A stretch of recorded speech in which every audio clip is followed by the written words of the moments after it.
नमस्कार दोस्तों, कैसे हैं आप सभी? उम्मीद करता हूं कि आप स्वस्थ होंगे, सुखी होंगे और प्रसन्न होंगे। श्रीमद् भागवत गीता में आपका स्वागत है। हम यहाँ पे जीवन के जो भी प्रश्न हैं, जीवन कैसे जिया जाए, जीवन की शैली क्या है, क्या इस शैली को हम बदल सकते हैं? अगर आपकी अपनी जीवन को बदलना हो, अगर आप अपने तरीके से इसे जीना चाहते हो, तो इसके लिए ज़रूरी क्या है? हम जीवन को जिए कैसे? दरअसल हम जैसे पैदा होते हैं, जैसा हमें समाज सिखाता है, जैसा हम उस परिवेश में रहते हैं, जैसे माहौल में रहते हैं, वही सारा जो है हमारे व्यवहार में, हमारे स्वभाव में दिखने लगता है। और समय के साथ जब हम समाज बदलते हैं, सोसाइटी बदलते हैं, रहन-सहन बदलते हैं, तो वो भी जो है धीरे-धीरे परिवर्तित होता है। लेकिन अगर मैं उसकी बात करूं कि जहाँ पे आपका जन्म वहाँ हो, जहाँ शाश्वत आनंद की गंगा बह रही हो, हर एक व्यक्ति उसी प्रकार से हो, तो क्या आपका जीवन उसी प्रकार से हो जाएगा? बिल्कुल हो जाएगा, क्योंकि जो व्यक्ति जहाँ रहता है उसके संगत में वो सीखता है। जैसे कि हमारे यहाँ पे आप देखिए कई सारी ऐसी चीज़ें हैं जिसे स्किल माना जाता है, लेकिन उसी चीज़ को किसी और देश में हो सकता है कि वो बड़ी साधारण चीज़ हो। जैसे हमारे यहाँ पे इंग्लिश स्पीकिंग को जो है लोग बहुत एक गुण मानते हैं, कहे मतलब कि एक स्किल मानते हैं, लेकिन जस्ट वो एक लैंग्वेज है। और इसी को आप यूरोप में चले जाइए, अमेरिका में चले जाइए, बच्चा बच्चा बोलता है। यहाँ पे इंग्लिश स्पीकिंग से आपको जॉब मिल सकती है, वहाँ पे कोई भी सभी बोल रहे हैं। तो वो जगह का असर होता है, वो परिवेश का जो है असर होता है, और हर एक व्यक्ति जो है उस परिवेश में रहकर अपने जीवन को कैसे जीता है ये निर्भर करता है। तो हर एक व्यक्ति को ये हमेशा ध्यान रखना चाहिए कि जब एक नया बच्चे का जन्म हो तो उसका जो भाषा है, उसकी जो रहन सहन है, जीवन शैली है, उसके परिवर्तन के लिए आप अपने आप को किस प्रकार से ढालते हैं, क्योंकि जो आप करते हैं वही बच्चे आपसे सीखते हैं। तो आपकी जीवन शैली किस प्रकार से होगी? आप अक्सर जो है बच्चों को लेकर परेशान रहते हैं, दुखी रहते हैं और सोचते हैं कि हमारे बच्चे खराब क्यों हो गए। क्या आप ठीक हैं? आप अपने से प्रश्न करिए। अगर आप ठीक होंगे तो आपके बच्चे भी सामान्यतः ठीक होंगे। ज़्यादा परसेंटेज यही देखने को मिलेगा। अपवाद हो सकता है, परंतु ज़्यादा जो है आपको यही देखने को मिलेगा कि अगर आप ठीक हैं, अगर आपके आचरण, आपके स्वभाव सकारात्मक हैं, अच्छे हैं, तो बच्चे भी उसी प्रकार से हो जाते हैं। तो आप अपने जीवन शैली को परिवर्तित कर सकते हैं, बदल सकते हैं, आप अपने स्वभाव से, अपने व्यवहार से। तो श्रीमद् भागवत गीता एक ऐसी पुस्तक है, ऐसी किताब है, ऐसा ज्ञान है, ऐसे सूत्र इसमें दिए हुए हैं कि इसका अध्ययन करने के बाद, इसको जानने के बाद आपके जीवन के बहुत सारे ऐसे प्रश्न दूर हो सकते हैं, मिट सकते हैं। आप अगर किसी भ्रम में हैं, किसी मुश्किल में हैं, तो उससे जो है पर्दा हट सकता है।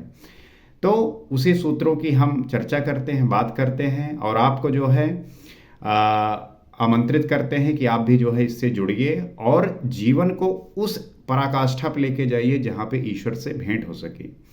तो आइए समझते हैं और जानने का प्रयास करते हैं। यदा विनियतम चित्तमात्मा अन्यवेवावतिष्ठते निस्पृहा सर्व कामेभ्यो युक्त इति उच्यते तदा। इस प्रकार योग के अभ्यास से विशेष रूप से वश में किया हुआ चित्त जिस काल में परमात्मा में भली प्रकार स्थित हो जाता है, विलीन सा हो जाता है, उस काल में संपूर्ण कामनाओं से रहित हुआ पुरुष योग युक्त कहा जाता है। योग युक्त पुरुष है कौन? वो कैसे होता है? तो कहा जाता है कि जो योग के अभ्यास से विशेष रूप से वश में किया हुआ चित्त, अर्थात जिस काल में परमात्मा भली प्रकार स्थित हो जाता है, विलीन सा हो जाता है, और उस काल में जो संपूर्ण कामनाएं हैं उससे रहित हो जाता है। कामनाओं, वासनाओं और इच्छाओं का ही पूरा खेल है। जो व्यक्ति इनसे रहित हो जाता है, अर्थात इससे जो है वो अलग हो जाता है, वो जो है एक नया जीवन पाता है, नए जीवन का प्रारंभ हो जाता है, अर्थात वो ईश्वर के जो है चरण कमलों में होता है। अब विशेष जीते हुए चित्त के लक्षण क्या हैं? जो इस प्रकार के व्यक्ति होते हैं उनके लक्षण क्या हैं? वो किस प्रकार से वो इसको जीत पाते हैं, किस प्रकार से वो हो पाता है? तो यथा दीपो निवातस्थो नेंगते सोपमा स्मृता योगिनो यत चित्तस्य युज्यतो योगमात्मना। जिस प्रकार वायु रहित स्थान पर रखा गया दीपक चलायमान नहीं होता, लौ सीधे ऊपर जाती है, उसमें कंपन नहीं होता, यही उपमा परमात्मा के ध्यान में लगे हुए योगी के जीते हुए चित्त की दी गई है। दीपक तो उदाहरण मात्र है। कहते हैं कि जिस प्रकार वायु रहित स्थान पर रखा दीपक चलायमान नहीं होता, अर्थात जहाँ पे हवा नहीं चल रही होती है, आप दीपक जब जलाते हो तो जो उसकी लौ है उसको आप ध्यानपूर्वक देखिए, लौ एकदम सीधे ऊपर जाती है, उसमें कंपन नहीं होता। और यही उपमा परमात्मा के ध्यान में लगे हुए योगी के जीते हुए चित्त की गई है। मतलब यह है कि जब हवा अर्थात जो बाह्य विषय चित्त हैं, अर्थात जो बाह्य विषय वासना हैं, अगर उससे आप उसका प्रभाव नहीं रहा तो आप सदैव उस परमात्मा के ध्यान में जो आपका चित्त है वो लगा रहेगा। तो आजकल दीपक का प्रचलन शिथिल पड़ रहा है। अगरबत्ती ही जलाने में धुआं सीधे ऊपर जाती है। यदि वायु में वेग ना हो, यह योगी के जीते हुए चित्त का एक उदाहरण मात्र है। तो समय के साथ तो चीज़ें बदलती हैं। पहले दीपक था, फिर जो है अगरबत्ती जलाने की प्रथा हुई, तो मोमबत्ती हो गई, आज तो जो है बल्ब जलाए जाते हैं। तो वही कहा जाता है, यदि वायु में वेग ना हो, ये योगी के जीते हुए चित्त का एक उदाहरण मात्र है। अभी चित्त भले ही जीता गया, निरोध हो गया, किंतु अभी चित्त है। जब निरुद्ध चित्त का भी विलय हो जाता है, तब कौन सी विभूति मिलती है। तात्पर्य यह है कि जब व्यक्ति उस अवस्था में होता है, अंधकार में होता है, तो उसको ये पता नहीं होता है कि मुझे दीपक लौ किस प्रकार जलानी है। तो जब वो किसी गुरु के संपर्क में आता है, ईश्वर के चिंतन मनन करने लगता है और जब चीज़ें समझने लगता है, तो उसके अंदर जो दीपक जलता है और जो बाहरी विषय वासनाओं से वो सदैव ग्रसित रहा है, वो निरंतर उसको वो झोंका देती रहती हैं। आप देखिए, समाज में जो व्यक्ति उस विषय वासना से ऊपर उठता है, तो उसको खींचने के लिए जो उसके आसपास के लोग हैं वो सदैव खड़े रहते हैं कि कहाँ भैया जा रहे हो, आओ।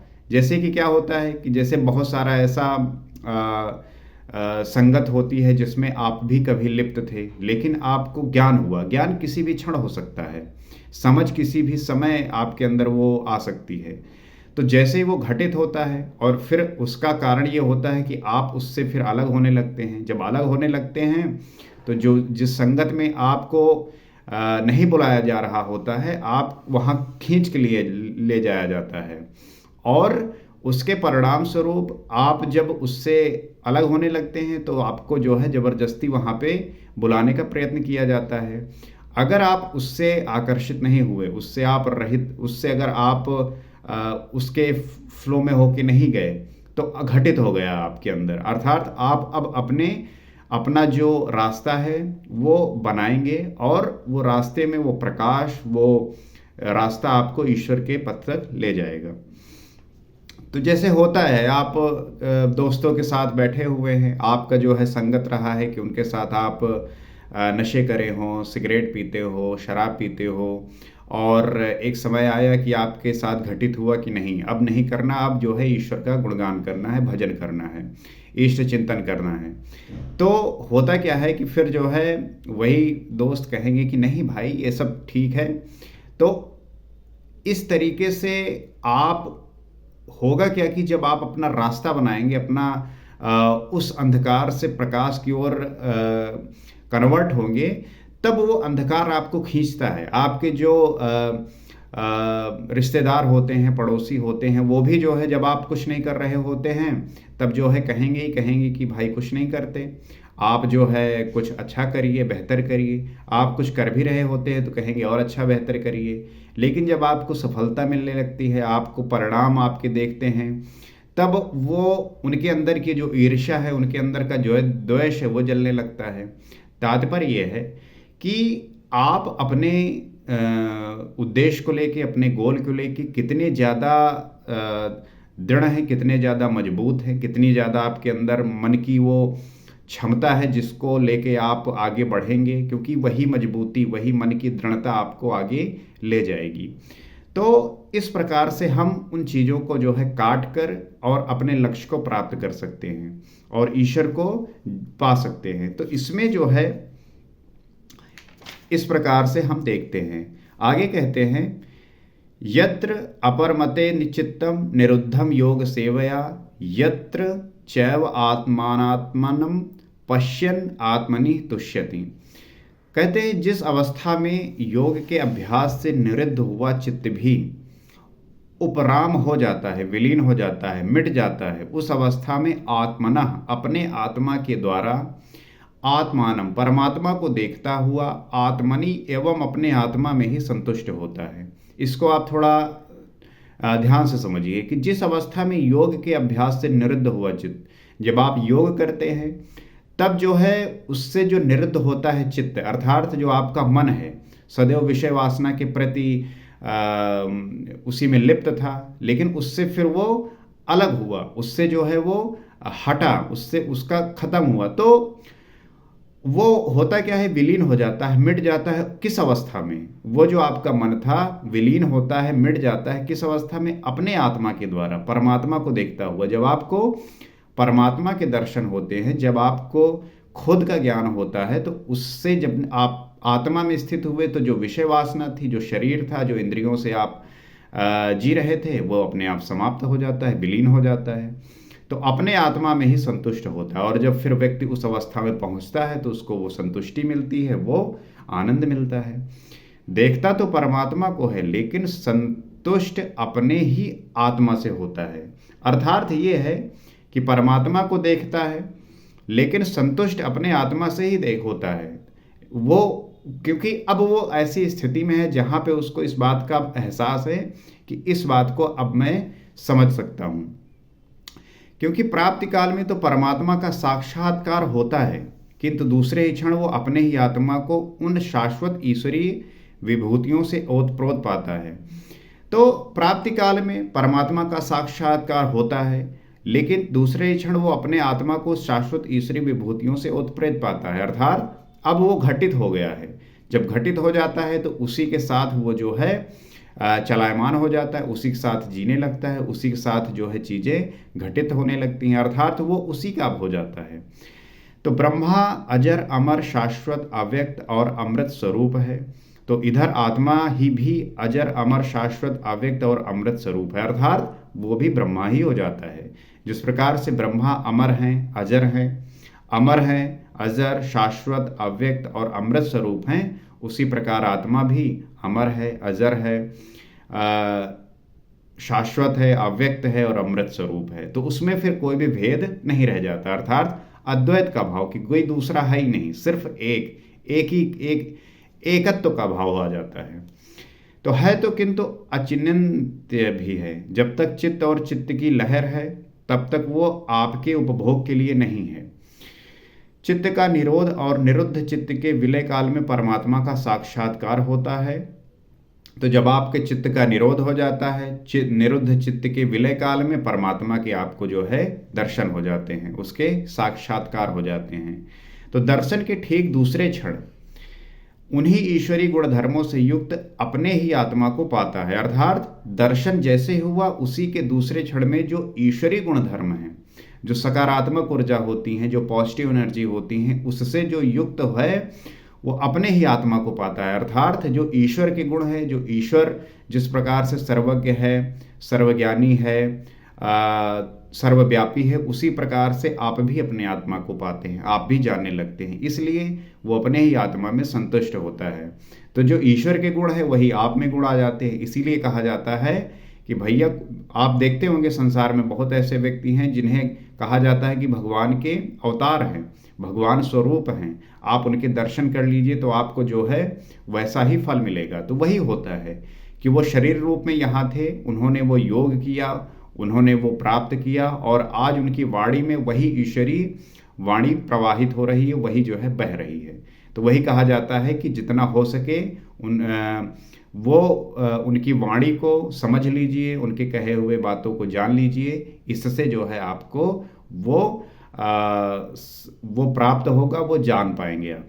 तो यही उसका स्वरूप है, यही पराकाष्ठा है। और यही इसी को हम वो स्वरूप कहते हैं कि कोई व्यक्ति के साथ जब ये घटित होता है, और इसी को पराकाष्ठा कहते हैं, अर्थात साधक की अंतिम अवस्था जहाँ पे वो ईश्वर को प्राप्त हो जाता है और उसके पश्चात कुछ भी प्राप्त करने को नहीं बचता।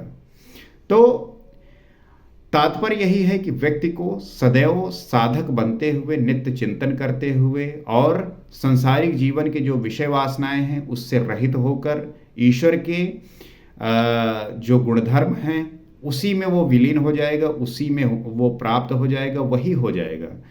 तो इस आशा के साथ कि इस बात को आप समझ पाए होंगे और समझकर आप इसका चिंतन करेंगे, मंथन करेंगे, बातचीत करेंगे।